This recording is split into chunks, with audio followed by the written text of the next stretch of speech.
இன்னைக்கு வந்து ஒரு மார்னிங் ஆக்டிவிட்டி கொடுத்தாங்க. ஸோ இந்த வீடு ஒரு ஹாஸ்டலா நினைச்சா இதுல வார்டன் யாரு, இது ட்ரபிள் மேக்கர் யாரு, இதுல ஹீரோ யாரு அப்படின்ற மாதிரி ஒரு கேள்வி கேட்டிருந்தாங்க.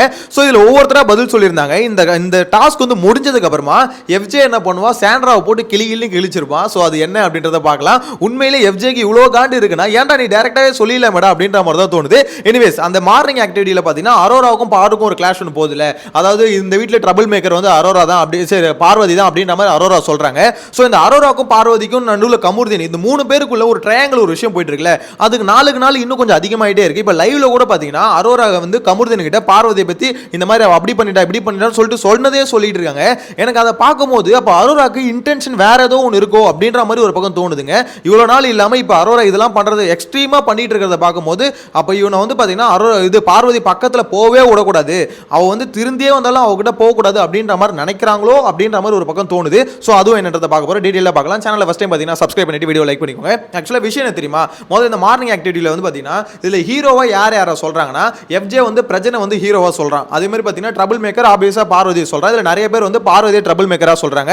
அதே மாதிரி பிரஜன் இருக்கார்ல, அவர் வந்து பார்த்தீங்கன்னா விக்கல் சீக்கிரமா ட்ரபிள் மேக்கரா சொல்றாரு. வாழைப்பணத்தில் நீ வந்து பார்த்தீங்கன்னா கத்தியே இறக்குற, ஆனால் காமெடின்ற பேரில் இறக்குற அப்படின்ற மாதிரி சொல்றாரு. அது உண்மையான கேட்டீங்கன்னா ஆப்வியஸா உண்மைதான். ஏன்னா விக்ரமோட ஆயுதம் தான் ஃபன்ன்ற பேரில் பார்த்தீங்கன்னா எல்லாம் என்னென்ன போடணுமோ போட்டு போயிடுவார். ஸோ அது கரெக்டான பாயிண்ட் ஆஃப் வியூ தான் வச்சுக்கோங்களேன். ஆனால் இந்த இடத்துல சாண்ட்ரா வந்து பார்த்தீங்கன்னா ஹீரோ யாரு அப்படின்னு சொல்லும்போது பிரஜனை சொல்லுவாங்க.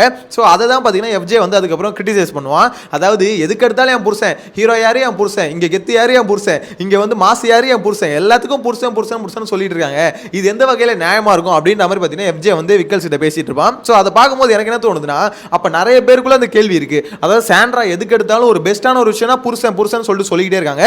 உண்மைதான் அது. அதாவது பிரஜன் கூட பார்த்தீங்கன்னா சாண்ட்ரா அதிக இடத்துல சொல்றது இல்லை. ஆனால் சாண்ட்ரா தொடர்ந்து வந்து பிரஜனுக்கு சப்போர்ட் பண்ணிக்கிட்டே இருக்காங்க. அதாவது ஒரு நாமினேஷன் ஃப்ரீ பாஸ் வந்தாலும் தூக்கி பிரஜனுக்கு கொடுத்துட்றாங்க. இந்த மாதிரி அதாவது ஒரு ஹீரோன்ற ஒரு விஷயம் வந்து டேக் பண்றதால பிரஜனை கொடுத்து கொடுங்க, தப்புன்னு சொல்லல. அதுக்குன்னு ஒரு வேலிட் ரீசன் இருக்கணும்ல. இந்த வீட்டுக்குள்ளே எப்படி கேம் பிளே பண்றாரு அப்படின்ற பார்த்து கொடுக்கணும்ல. அது எதையுமே பார்க்காம டேரெக்டாக உங்க புருஷன் அப்படின்ற ஒரு காரணத்துக்காகவே தூக்கி கொடுத்தீங்கன்னா அப்போ எல்லாருமே கலாய்க்க தான் செய்வாங்க. ஹஸ்பண்ட் அண்ட் ஒய்ஃப் கேம் ஆடுறீங்க, கப்புள்ஸ் கேம் ஆடுறீங்க அப்படின்னு சொல்ல தான் செய்வாங்க.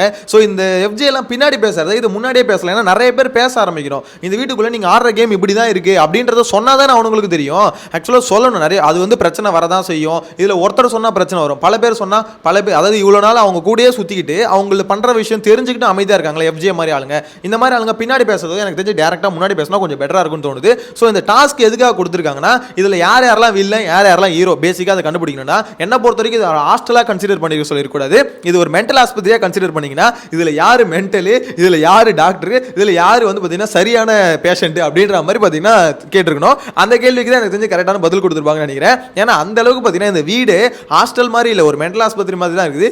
எவன் எப்படி எப்போ ரியாக்ட் பண்ணுவானே தெரியல. ஆக்சுவலாக இந்த இடத்துல பார்த்தீங்கன்னா பிரஜனுக்கும் விக்கல்ஸுக்கும் ஒரு சண்டை வந்து சொன்னல, அந்த சண்டைலாம் ஒரு தேவையில்லாத சண்டை. ஸோ சடனாக பார்த்தீங்கன்னா ஒரு ரியாக்ஷன் வருது. அதில் பார்த்தீங்கன்னா ஒருத்தர் மார்க் பண்ணுறாங்க, ஒருத்தர் வந்து வார்த்தையை விடுறான். ஸோ அப்படின்னும் போது இது எந்த டைரக்ஷனில் போகுதுன்னே தெரியல.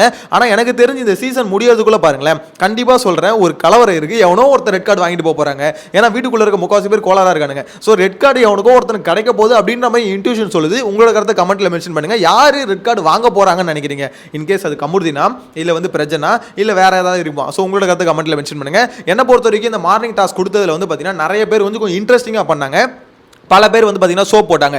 அந்த ஒரு மாதிரி இந்த சோப் போடுற இது கேட்டகரி இருக்குல்ல, அது வந்து பார்த்தீங்கன்னா மோஸ்ட்லி இந்த சபரி இந்த மாதிரி ஆளுங்க வந்து சோப் போடுறாங்க. ஸோ அது சோப் போடாமல் என்னை பொறுத்த வரைக்கும் பேசினா கொஞ்சம் பெட்டராக இருக்கும். எல்லா இடத்துலையும் அது இவ்வளோ நாள் கடந்துருச்சு, இதுக்கப்புறமா டேரெக்டாக போல்டாக அடின்னு அடிக்கணும். அவங்க பக்கத்தில் இருக்கவங்க யார் பண்ண சபரிக்கெல்லாம் ஆக்சுவலாக பொட்டன்ஷியல் இருக்குது. ஏன்னா சபரியை பொறுத்த வரைக்கும் அவருக்கு ஒரு எப்படி சொல்ல ஒரு நல்ல பேர் இருக்குது, ஒரு சப்போர்ட் இருக்குது. கொஞ்சம் அந்த நடிப்பை கம்மி பண்ணிக்கிட்டு அவர் மட்டும் அவர் மனசில் என்ன தோணுதோ அதை டேரெக்டாக பேசினாருன்னு வச்சுக்கோங்களேன், சபரிக்கு சப்போர்ட் உண்மையிலே பயங்கரமாக ஏறும். உண்மையிலே அவன் அதை பண்ணலாம், ஏன் பண்ண மாட்டான்னு தெரியல. பக்கத்தில் கனி ஒரு தப்பு பண்ணுறாங்களா, கனி நீ பண்ணுற தப்புன்னு என்னைக்கு அவன் சொல்கிறானோ அவனோட கிராஃப் வந்து பார்த்தீங்கன்னா டக்குன்னு மேலே போகும். அதை யூட்டிலைஸ் பண்ணணும். இவ்வளோ நாள் ஆயும் இவ்வளோ அடி அடிச்சும் அதை பார்க்கவே மாட்டானுங்க. நம்ம பக்கத்தில் இருக்க தப்பை பார்த்து நீ கேட்கும் போது தான் நீ நியூட்ரலான பிளேயரு, நீ ஒன் சைடு எடுக்கல அப்படின்ற மாதிரி தெரியும். ஸோ அந்த நியூட்ரல்ன்ற ஒரு வார்த்தையை கொண்டு வரணும். ஏன்னா கேங்குன்ற ஒரு ஃபார்ம் ஆயிடுச்சு அன்புன்னு. ஸோ அப்படின்னும் போது அதுலேருந்து வெளியே வரணும்னு நினைக்கிறேன். நீ அப்படின்னும் போது பக்கத்தில் ஒருத்தவங்க தப்பு பண்ண அடிச்சா தானே வெளியே வர்றது தெரியும், நீ அடிக்காம இருந்தால் எப்படி தெரியும் அப்படின்ற மாதிரி தான் இருக்குது. ஸோ இதில் வந்து பார்த்தீங்கன்னா சாண்ட்ரா வந்து கனியை சொல்ல, கனி வந்து சாண்ட்ரா சொல்ல மாற்றி மாற்றி வீடியோ சொல்லிக்கிறாங்கன்னு வச்சுக்கோங்களேன். என்ன பொறுத்த வரைக்கும் இந்த வீட்டில் ட்ரபிள் மேக்கர் யாருன்னா ஒன்று சாண்ட்ரா, இன்னொன்று கெமி, இன்னொன்று வந்து பார்த்தீங்கன்னா பார்வதி. ஸோ இந்த மாதிரி பார்த்தீங்கன்னா இந்த 3 பேர் தான் பயங்கரமான ட்ரபிள் மேக்கராக இருக்காங்க. இவங்க வந்து பார்த்தீங்கன்னா டேரெக்டாக பண்ணிவிடுவாங்க. இன்டெரக்டாக யார் பண்ணுறதுன்னு பார்த்தீங்கன்னா விக்கல் சீக்கிரம், கனி, இவங்கலாம் பார்த்தீங்கன்னா எப்படி சொல்கிறது, இவங்களும் பிரச்சனையை கிளப்புவாங்க. ஆனால் அவங்க கிளப்புற விதம் வேறு மாதிரி இருக்கும். இவங்களாம் பார்த்தீங்கன்னா வாய்ஸ் அவுட் பண்ணி கத்தி ஒரு மாதிரி கதறி நான் தானே அந்த பிரச்சனை காரணம் அப்படின்ற மாதிரி காட்டி கொடுத்துருவாங்க. அதாவது பிரச்சனை யார் கிளப்புறதுனா பார்வதி தான், சாண்ட்ரா தான் அப்படின்றது பார்த்தோன்னு தெரிஞ்சிடும். ஆனால் விக்கல் சீக்கிரம், கனி இவங்களாம் ஒரு பிரச்சனை கிளப்புறாங்களே, இது வந்து வெளியவே தெரியாது. ரொம்ப சைலண்டாக இருக்கும். யார் பிரச்சனையை கிளப்புனாங்கன்னு தெரியாது. அந்த பிரச்சனை மட்டும் தான் தெரியும். ஸோ அதுதான் பார்த்தீங்கன்னா இவங்க வந்து பார்த்தீங்கன்னா சைலண்ட் ஸ்குவாடு. இது வந்து பார்த்தீங்கன்னா ஒரு மாதிரி சவுண்டு பார்ட்டி அப்படின்ற மாதிரி சொல்லணும். பயங்கரமாக கத்தி கத்தி கூச்சல் போட்டு மாட்டிக்குங்க கடைசியில் அப்படின்ற மாதிரி சொல்ல தோணுது. ஸோ எனக்கு தெரிஞ்சு பார்த்தீங்கன்னா இப்போ பிக் பாஸ் சீசன் 9 வந்து ஓரளவுக்கு அந்த கேங் ஃபார்மேஷன் இருக்குல்ல, அது வந்து பார்த்தீங்கன்னா பயங்கரமாக மாறி இருக்கு. அதாவது இப்போ அன்பு கேங்க எந்த அளவுக்கு அடிச்சுட்டு இருந்தாங்களோ அதை விட அதிகமாக இப்போ எல்லாரும் அடிக்கிறது இந்த வம்பு கேங்க தான். ஃபுல் அண்ட் ஃபுல் என்ன பண்ணுறானுங்க, நம்ம வந்து நெகட்டிவாகவே கேம் ப்ளே பண்ணோம் அப்படின்ற ஒரு மைண்ட் செட்டுக்கு வந்துட்டானுங்க. நம்மளுக்குன்னு ஒரு ரெஸ்ட்ரிக்ஷனே இல்லை. நெகட்டிவ் கேம் ப்ளே பண்ணுறது கூட ஒரு பக்கம் விடுங்களேன், ரெஸ்ட்ரிக்ஷன்ஸ் ஒன்று இருக்கணும். அதாவது நம்மளுக்குன்னு ஒரு ஷோன்னு ஒன்று இருக்குது. ஸோ இந்த ஷோவில் இப்படி தான் நடந்துக்கணும், இந்த ஷோவில் இந்த வார்த்தைகள்லாம் விடக்கூடாது அப்படின்னு இருக்குல்ல, அந்த ரெஸ்ட்ரிக்ஷன்ஸே இல்லாமல் இந்த வம்பு கேங்க வந்து பார்த்தீங்கன்னா அவங்க இஷ்டத்துக்குன்னு பண்ணுறது, அவங்க இஷ்டத்துக்குன்னு பேசுறது. சாண்ட்ரா வந்து இஷ்டத்துக்குன்னு வார்த்தையை விட்டுட்டு இருக்காங்க. ஸோ அவங்க பேசுறதுலாம் ஒரு எக்ஸ்ட்ரீம் போயிட்டு இருக்கு. பிக் பாஸ் வந்து இந்த அளவுக்கு வந்து பனிஷ்மெண்ட் கொடுக்குறாரு, இந்த அளவுக்கு வந்து இறங்கி செய்கிறாரு அப்படின்னா அந்த மனுஷனை நீங்கள் டென்ஷன் பண்ணியிருக்கீங்க அப்படின்றது பேசிக்காக புரியணும்ல. அது கூட புரியாமல் நீங்கள் பண்ணுறீங்கன்னா என்னன்னே எனக்கு ஒன்றுமே புரியல. எனிவேஸ் இதில் இந்த எஃப்ஜே மேட்டர் சொன்னல, எஃப்ஜேவை பொறுத்த வரைக்கும் அவனுக்கு டேரெக்டாக தெரியுது எல்லாத்துக்கும் சாண்ட்ரா வந்து பிரச்சனை தான் சொல்லுது. ஒரு பெஸ்ட் பர்ஃபார்மன்ஸாக பிரச்சனை, ஸோ ஒரு மாசான ஒரு ஆளா ஹீரோவா அப்படின்ற போது பிரச்சனை, எல்லாத்துக்கும் என் புருஷன் சொல்லுது, என் புருஷன் ஆம்பளை. ஸோ இதெல்லாம் வந்து அவன் கலாய்க்கிறான், அவன் பயங்கரமாக ஃபன் பண்ணுறான், பயங்கரமாக கலாய்க்கிறான், எல்லாம் எல்லாத்தையும் பின்னாடி பண்ணுறான். இது வந்து கேவலமான ஒரு விஷயம். உனக்கு தோணுதா? எதுக்கு விக்கல் சீக்கிரம் பரவாயில்லையே, அவனாவது அடிக்கடி சொல்லிடுறானே போயிட்டு எல்லாரும் முன்னாடி பப்ளிக்கா, ஆமாம் இந்த மாதிரி வந்து இது பண்ணுறாங்க, அவங்க வந்து கப்புள்ஸாக கேம் ஆடுறாங்க அப்படின்ற மாதிரி. ஸோ இவன் எதுக்கு போய் பின்னாடி பேசுகிறான்? அவனு அவங்க கிட்ட பேசும்போது டேரெக்டாக சொல்லிடணும், அக்கா நீங்கள் பண்ணுறது வந்து இது மாதிரி கேம் ஆடுற மாதிரி இருக்குது, இது வந்து நல்லா இல்லை, ஆனால் இந்த மாதிரி பண்ணுறது நல்லா இல்லை அப்படின்ற மாதிரி டேரெக்டாக சொன்னால் பரவாயில்ல. ஆனால் இந்த மாதிரி நிறைய பேர் எனக்கு தெரிஞ்சு சொல்லாமல் சபரி ஆகட்டும் இவங்களாம் என்ன பண்ணுறாங்க, ஒரு விதமான பயமா இல்லை என்ன விஷயம் தெரியல. எனக்கு தெரிஞ்ச ஒருவேளை பிரச்சனை எல்லாரையும் மிரட்டி வச்சிருக்காரா, டேய் எனக்கும் என் பொண்டாட்டிக்கு எதிராக எவனாவது ஏதாவது பேசுனீங்க உங்களுக்கு அவ்வளோதாண்டா அப்படின்ற மாதிரி ஏதாவது மிரட்டல் கொடுத்து வச்சது எல்லாம் நடுங்கிட்டு இருக்கானுங்களா என்னன்னு தெரியல. ஸோ டேரெக்டாக பேசாமல் பின்னாடி பேசுகிறாங்க. என்ன பொறுத்த வரைக்கும் இந்த வீக்கெண்டில் விஜய் சேதுபதி அடிக்கணும், அடிச்சாதான் உங்களுக்கு தெரியும் அவங்க வந்து கப்பல் கேம் ஆடுறாங்கன்னு. ஸோ இந்த வீக்கெண்டுக்கு அப்புறமா முதல்ல பிரஜன் இருப்பாரா அப்படின்றது ஒரு கேள்வி இருக்குது. ஏன்னா இப்போ போகிற சுச்சுவேஷனு பிரஜனை அடிக்கிற அடியெல்லாம் பார்க்கும்போது இந்த வீக்கெண்டுக்கு அப்புறம் இருக்கிறதே கொஞ்சம் கஷ்டம் தான் வச்சுக்கோங்களேன். இன்கேஸ் இருந்தாலும் விஜய் சேதுபதி கிளியராக ஒரு கிளாரிட்டி கொடுக்கணும், நீங்கள் ஆடுறது கப்பல் கேம் தான் ஆடுறீங்க. ஸோ நீங்கள் அது மாதிரி பிரஜனை வந்து இப்போ இது பண்ணார்ல ஒஸ்ட் பர்ஃபார்மரில் வந்து சாண்ட்ரா சொன்னார்ல, அதுவே பேசி வச்சு தாங்க பண்ணியிருக்கானுங்க. என்ன ப்ரோ சொல்கிறேன் அப்படின்ற மாதிரி கேட்டிங்கன்னா, ஆமாம் அதுவும் பேசி வச்சு தான் பண்ணியிருக்கானுங்க. அதாவது சாண்ட்ரா வந்து ஜெயிலுக்கு போகணும் அப்படின்ற மாதிரி ஆயிடுச்சு, அதனால தான் நீ எனக்கு திவ்யா போடு அப்படின்ற மாதிரி இவங்க சொல்லி தான் அவர் பண்ணியிருக்காரு.